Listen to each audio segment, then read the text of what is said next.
Bismillahirrahmanirrahim. Assalamualaikum warahmatullahi wabarakatuh. Sahabat yang berbahagia, hari ini kita akan sama-sama belajar bagaimana kita bisa menjalani hidup dengan sebaik-baiknya. Sebagaimana konsep yang Allah Subhanahu wa Ta'ala, Tuhan semesta alam, telah berikan panduannya kepada kita. Kita sadar betul bahwa tidak setiap kita mampu menjalani kehidupan sebagaimana layaknya, sebagaimana mestinya. Sehingga yang terjadi adalah bagaimana ketidakidealan itu hadir di tengah-tengah kehidupan manusia. Ketidaknyamanan itu datang di tengah kehidupannya. Sehingga kita dapati sedemikian banyak masalah, problematika yang ada di tengah-tengah masyarakat kita. Tidak hanya golongan tua, tapi juga dari kalangan remaja, kalangan muda, mereka sudah mendapatkan sedemikian bertumpuk masalah di dalam kehidupannya. Maka apa yang kemudian kita ikhtiari melalui channel ini adalah bagaimana agar kita bisa berbagi. Menjadi sarana sharing ilmu, sharing pengalaman, sharing apa saja yang kira-kira nanti membawa manfaat, membawa maslahat untuk semua manusia. Kita ingin bahwa apa yang dulu pernah kita dapati berupa pengalaman hidup, ya, berupa kondisi yang tidak mengenakkan, berupa keadaan yang tidak ideal sebagaimana yang kita harapkan, itu bisa menjadi pelajaran bagi semua orang. Maka semoga dengan segala keterbatasan dan segala kekurangan yang sama-sama kita harus sadari, kita ingin bagaimana agar kehidupan kita, hadirnya diri kita membawa kemanfaatan, membawa kemaslahatan. Karena itulah yang kemudian dicontohkan oleh manusia paling sempurna, manusia paling sukses di dunia. Beliau memberikan kepada kita nasihat, sebaik-baik manusia adalah yang paling bermanfaat bagi sesamanya. Sahabat yang berbahagia, program ini kami dedikasikan untuk semua kalangan, untuk semua golongan, untuk semua yang memiliki beragam keyakinan. Jadi kami sangat menginginkan bagaimana setiap kita mendapatkan hak sebagaimana yang Allah telah siapkan untuk semua hambanya, semua manusia. Karena Allah Subhanahu wa Ta'ala adalah zat yang maha kaya, zat yang maha memiliki segala-galanya. Apa yang dibutuhkan oleh setiap kita manusia ada di tangan Allah Subhanahu wa Ta'ala. Maka Allah yang maha pengasih, Allah yang maha penyayang itu kasihnya tidak terbilang, cintanya tidak berbatas. Tidak harus kita hanya memfokuskan pada orang-orang yang sama keyakinannya seperti kita. Tidak hanya khusus untuk orang-orang yang sama pendiriannya, sama keyakinannya, sama aktivitasnya, tidak. Tapi semoga program ini bisa dimanfaatkan oleh semua hamba yang merasa bahwa kita butuh sebuah pencerahan untuk bisa menjalani kehidupan dengan sebaik-baiknya. Maka di dalam sebuah ayat Allah Subhanahu wa Ta'ala menegaskan bahwa milik Allah lah segala yang ada di langit dan segala yang di bumi. Dan Allah Subhanahu wa Ta'ala benar-benar maha kaya. Dan Allah Subhanahu wa Ta'ala benar-benar maha terpuji. Maka kekayaan Allah, kemuliaan Allah mestinya bisa menjadi milik semua hambanya. Bisa kita akses oleh semua yang merasa dirinya sebagai manusia. Sahabat yang berbahagia, dalam program ini saya akan dibantu oleh penanya agar suasana yang kemudian bisa kita hadirkan adalah suasana santai. Harapannya saudara sekalian ketika mendapatkan diri Anda semua berada dalam keadaan tidak sesuai dengan harapan, Anda memiliki keberanian, Anda memiliki sebuah kesempatan untuk kemudian menyampaikan. Karena harapannya dengan suasana yang kita hadirkan, nanti panjenengan dan kita semua merasa nyaman. Untuk itu kepada penanya, silahkan Mas untuk bisa ditanyakan apa saja yang memungkinkan untuk bisa kita bantu bersama. Untuk memulai pertanyaan pertama, Abi. Jadi menurut keterangan Abi tadi kan Allah itu maha kaya, ya. Tapi kenapa banyak orang miskin? Kenapa banyak orang yang bermasalah? Itu pertanyaan saya. Siap. Ya, jadi kondisi yang tidak ideal yang dirasakan oleh sebagian besar manusia adalah karena dia tidak menjalani apa yang Tuhan, yang Allah Subhanahu wa Ta'ala inginkan. Karena Allah yang maha memiliki segala-galanya, itu semuanya untuk hambanya, untuk kita. Ya. Tidak terbatas kepada satu golongan, tidak terbatas kepada satu keyakinan, ya. Tidak terbatas kepada satu etintas atau etnis, akan tapi semua. Maka apa sih sebenarnya yang kemudian Allah inginkan, Tuhan semesta alam harapkan kepada kita? Dalam keyakinan kita sebagai seorang muslim, Allah Subhanahu wa Ta'ala pernah memberikan sebuah penegasan di dalam sebuah ayatnya yang mulia, wa ahsin kama ahsanallahu ilaika, dan berbuat baiklah kamu sebagaimana aku telah berbuat baik kepadamu. Jadi konsep berbuat baik ini yang belum bisa dipahami atau mungkin belum diaplikasikan oleh sebagian besar orang di dalam menjalani kehidupan. Sehingga Allah yang maha baik itu menjadi terhalang oleh sesuatu yang tidak baik yang dilakukan oleh hamba-hambanya, oleh manusia, oleh kita. Sehingga perbedaan frekuensi barangkali mudahnya kita menyebut yang tidak nyambung.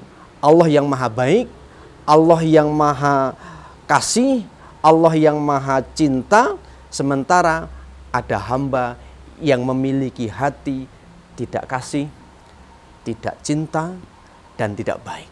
Karena sesungguhnya yang berkomunikasi kita dengan Sang Maha segala-galanya itu adalah bukan fisik kita, bukan lahiriahnya kita, akan tapi hati kita, pikiran kita. Maka konsep di mana semesta yang memiliki segala-galanya, Allah Subhanahu wa Ta'ala yang kaya raya itu mestinya dipahami dan diyakini betul bahwa itu bisa diakses oleh setiap kita.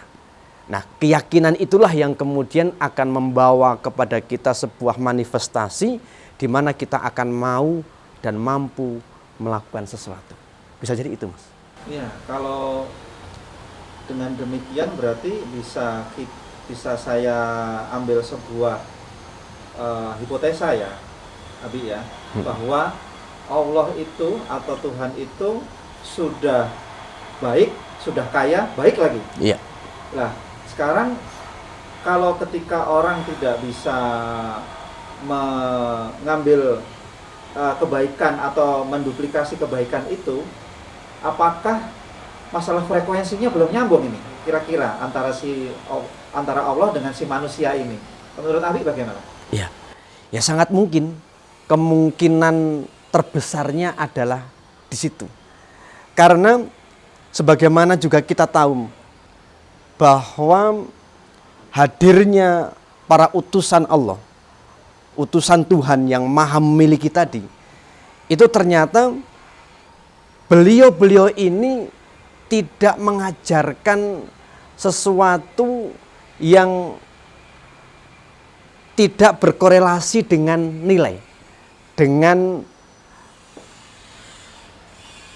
cinta, dengan kebaikan secara umum. Maka di dalam sebuah hadis yang mungkin sering kita mendengarkan, bahwa Rasulullah SAW pernah bersabda, innama bu'istu liutamima makarimal akhlak. Ya. Sesungguhnya aku, kata Rasulullah, diutus oleh Allah yang maha segala-galanya tadi untuk memperbaiki akhlak. Sehingga dari pernyataan Rasulullah ini kita bisa mengambil sebuah benang merah. Kita korelasikan dengan ayat tadi, wa ahsin kama ahsanallahu ilaika tadi. Allah itu berbuat baik, baiknya tanpa batas, baiknya tidak menuntut balas, ya. Maka Rasulullah pun demikian. Beliau diutus oleh Allah yang maha tadi segala-galanya tadi untuk memperbaiki akhlak. Nah, akhlaknya Rasulullah itulah yang kemudian menjadi cerminan sebaik apakah Sang Maha Pencipta itu. Sebaik apakah Tuhan alam raya itu. Sebaik apakah Allah Subhanahu wa taala itu. Sehingga kita mendapati sebuah kisah di mana Rasulullah melakukan atau menjalani proses kehidupannya itu hanya kebaikan, kebaikan, dan kebaikan. Cinta, cinta, dan cinta. Kasih, kasih, dan kasih. Sehingga tidak ada rasa untuk kemudian membalas yang buruk itu dengan keburukan. Tidak ada keinginan untuk sesuatu yang menyakitkan hati itu untuk kemudian dibalas dengan sesuatu yang menyakitkan. Banyak sekali kisah, banyak sekali momen yang kemudian bisa kita ambil dari perjalanan beliau Shallallahu Alaihi Wasallam. Bahkan ketika beliau sudah dalam keadaan kritis, ya, orang-orang memusuhi sedemikian rupa bahkan sampai ingin membunuh, ya, malaikat menawarkan bantuan. Bagaimana agar kemudian orang-orang yang melukai, yang menyakiti itu akan diberikan hukuman oleh malaikat atas izin Tuhan, atas izin Allah Subhanahu wa taala. Tapi beliau menolak dengan halus. Tidak. Mereka melakukan itu karena mereka belum tahu. Mereka menganggap aku sebagai musuh itu karena mereka belum mengerti apa yang aku inginkan, apa yang aku harapkan, apa yang sejatinya aku inginkan kepada mereka semua. Mungkin itu. Jadi hal-hal yang kemudian terkait dengan nilai-nilai cinta, nilai-nilai kasih, nilai-nilai kepedulian, itulah yang barangkali menjadi pembatas, ya, menjadi sekat yang menyebabkan akses itu menjadi terhalang. Iya. Ya, kalau kita bicara keteladanan memang sudah jelas itu dari Nabi besar kita, ya. Ya. Tapi kalau kita berkaca kepada Allah itu memberikan cinta, Allah itu sang pemberi cinta. Cinta itu kan semestinya kan tidak mengorbankan, tidak menjerumuskan. Nah, tapi kadang-kadang manusia itu sering berkeluh kesah ketika diberikan masalah. Katanya Allah cinta, kok memberikan aku masalah? Nah, sekarang pertanyaannya adalah bagaimana kita, saya, semua dalam bersikap, kami semua dalam bersikap ketika masalah itu datang. Apakah langsung membuat sebuah kesimpulan bahwa Allah itu tidak cinta, atau seperti apa, Abi? Monggo. Ya, baik. Maka kita harus kembali kepada sebuah nilai, ya, nilai kausalitas, nilai yang kemudian diyakini oleh semua manusia, bahwa barang siapa yang berbuat baik, maka kebaikan itu akan kembali kepadanya. Barang siapa yang berbuat buruk, maka keburukan itu pun akan kembali kepadanya. Di dalam bahasa Jawa, sopo nandur panen, sopo gawe nganggo, itu sudah sangat dipahami oleh kita. Nah, maka ketika seseorang mendapati dirinya dalam keadaan yang tidak enak, ya, dalam keadaan tidak sesuai dengan harapan, apakah itu sakit, apakah itu keuangannya bermasalah, apakah itu rumah tangganya mengalami sebuah problematika, maka kita harus berani dan harus jujur untuk kilas balik, ya, sebenarnya apa yang kemudian akhir-akhir ini aku lakukan. Ya, sebenarnya pikiran, perasaan, dan tindakan apa yang kemudian selama ini aku kerjakan. Nah, maka ketika kita mau jujur dan berani mengoreksi diri kita, maka hampir bisa dipastikan ada masalah di sana. Karena Allah Subhanahu wa Ta'ala yang tadi menyatakan dirinya, berbuat baiklah engkau sebagaimana aku telah berbuat baik kepada engkau. Allah Subhanahu wa Ta'ala itu berbuat baiknya tidak pandang bulu. Berbuat baiknya tidak untuk kalangan tertentu. Sehingga bisa jadi selama ini kita berbuat baik itu pilih-pilih. Ya mungkin kita hanya memilih kepada teman-teman kita saja.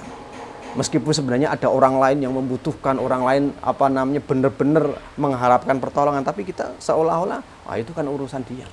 Karena dia bukan bagian dari kami, bukan bagian dari kita. Nah, maka bisa jadi itu menjadi sebuah pertanda bahwa dia belum menjalankan proses kehidupan sebagaimana apa yang Allah Subhanahu wa Ta'ala contohkan. Karena perintahnya berbuat baiklah engkau sebagaimana aku Allah telah berbuat baik kepada engkau. Ini yang kemudian harus menjadi bahan koreksi bagi kita. Ini pula yang kemudian harus selalu kita korelasikan bagaimana perjalanan utusan Allah Rasulullah SAW itu di dalam menjalani kehidupannya. Sehingga kalau kemudian kita bermasalah, kok kemudian yang kita lakukan justru menyalahkan pihak lain, apalagi sampai menyalahkan Allah, dalam bahasa mudahnya kita menyalahkan takdir kita, maka kan ini sesuatu yang tidak pas.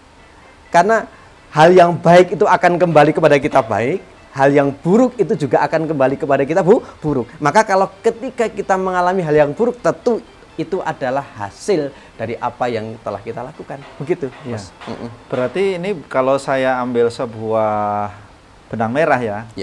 Abi, bahwa satu, Allah itu tidak transaksional. Yang kedua, Allah itu berbuat baik tidak melihat dari kelompok apa. Iya. Ya. Terus yang ketiga, apa yang kita alami sekarang itu ada refleksi masa lalu kita. Iya. Kira-kira gitu, Abi? Iya, betul.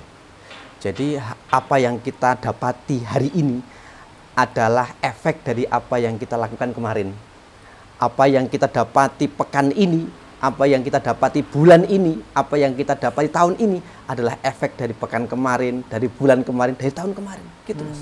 Jadi semacam tabungan ya? Betul. Lebih banyak kita mengeluarkan, apa lebih banyak kita memasukkan? Betul. Ketika antara pengeluaran dan pemasukan itu tidak seimbang, apalagi lebih banyak pengeluarannya, atau lebih banyak minusnya, maka apa yang kita alami hari ini adalah sebuah kemunduran. Betul. Kira-kira gitu ya, Abi ya. Maka kalau mudahnya kita menganalogikan adalah bahwa hidup kita itu ibarat sebuah rekening. Ya. Kalau kemudian rekening kita itu kosong atau rekening kita itu minus, ya, maka bagaimana mungkin kita akan bisa menarik manfaat dari rekening kita itu?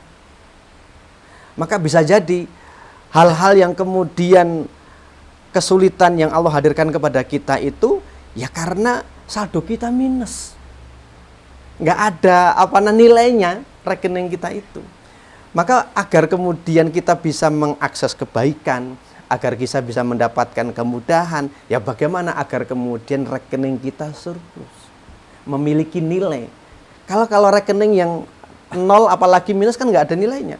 Ya, rekening itu hanya berupa hutang misalkan, ya kan? Berarti kan nggak ada nilainya, itu justru malah tanggung jawab kan adanya. Nah, maka bagaimana agar kemudian hari-hari kita isi untuk mengikhtiari bagaimana rekening kita selalu memiliki saldo positif.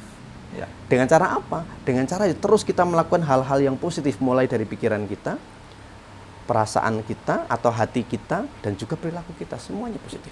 Ya. Berarti yang mesti kita prioritaskan itu adalah kebaikan. Sebagaimana kebaikan itu langsung perintah datangnya dari Allah, dari Tuhan semesta alam ini. Iya, betul. Ya. Gitu ya, Abi ya, yang ya. perlu kita garis bawahi. Ya, betul. Nah, maka kemudian harapannya program ini adalah kemudian benar-benar kita belajar bagaimana kita menjalani kehidupan dengan baik. Maka disebut sebagai pesantren kehidupan bukan hanya kemudian kita menggunakan diksi pesantren itu khusus kemudian untuk orang yang muslim, tidak ya, tapi ini hanya supaya lebih mudah saja ya. Kita menyebut Penempaan lah ya, betul ya, bahwa tempat ini atau program ini adalah untuk menempa kita semua, untuk mengikhtiari agar kemudian kita memiliki sebuah paradigma berpikir yang sama, bahwa hidup harus kita jalin dengan baik supaya kita bisa mendapatkan hal-hal yang baik dalam kehidupan. Karena dalam sebuah kesempatan yang luar biasa, Rasulullah itu pernah memberikan kabar kepada kita. Beliau bersabda, sungguh ajaib, sungguh menakjubkan keadaan seorang yang beriman itu. Semua urusannya baik. Maka bagaimana agar kemudian hari-hari kita mendapatkan sebuah keajaiban, mendapatkan sesuatu yang menakjubkan, dan itulah hak kita ya. Dan Allah akan memberikan kepada kita tidak berbatas dengan sekat-sekat yang mungkin selama ini kita kenali ya. Pokoknya ketika kita bisa berbuat baik, ketika kita mampu melakukan sesuatu yang bermanfaat, selalu mengikhtiari hal-hal yang kemudian membawa dampak positif bagi kebanyakan orang, maka niscaya semesta akan merespon apa yang kita lakukan. Sehingga pancaran aura positif dari hati dan pikiran kita itulah yang kemudian akan dibaca oleh semesta, mudahnya begitu ya Mas, atau dibaca atau didengar oleh Allah Subhanahu wa taala, sehingga kemudian Allah akan mengirim segala hal yang membuat hidup kita menjadi baik. Allah Subhanahu wa taala akan mengirimkan kepada kita sesuatu yang membuat hidup kita menjadi mudah. Allah akan mengirimkan kepada kita sesuatu yang membuat hidup kita menyenangkan. Karena apa? Karena kita memancarkan aura kebaikan, kita memancarkan aura kesenangan, kita memancarkan aura kedamaian, kita memancarkan aura-aura yang positif nilainya. Sehingga positif-positif itulah yang kemudian akan kembali lagi kepada kita. Seperti itu, Mas. Apa yang kita tanam itu yang kita tuai. Betul. Ya. Apa yang kita tanam itulah yang akan kita tuai. Sebagaimana tadi saya sampaikan, pepatah Jawa mengatakan sopo sing nandur bakalan panen. Gitu. Ya. Maka ketika kita mendapati kondisi kita tidak nyaman, tidak enak, tidak ideal, maka kita harus berani kilas balik ke belakang apa yang telah kita lakukan. Seperti itu. Sahabat yang berbahagia, maka kembali kami ingin sampaikan bahwa program ini adalah program kita semua. Program bagi kita untuk berbagi pengalaman, berbagi cerita, berbagi kebahagiaan, ya, berbagi kesuksesan, ya, berbagi kedamaian. Harapannya tidak hanya kami yang kemudian terus berbicara, tapi Anda semua punya kesempatan yang sama untuk berada di forum ini untuk berbagi cerita. Maka nanti saudaraku sekalian yang berbahagia bisa menghubungi nomor yang kemudian akan disampaikan di dalam deskripsi atau di dalam video ini. Terima kasih, salam sukses, salam bahagia untuk kita semua. Assalamualaikum warahmatullahi wabarakatuh.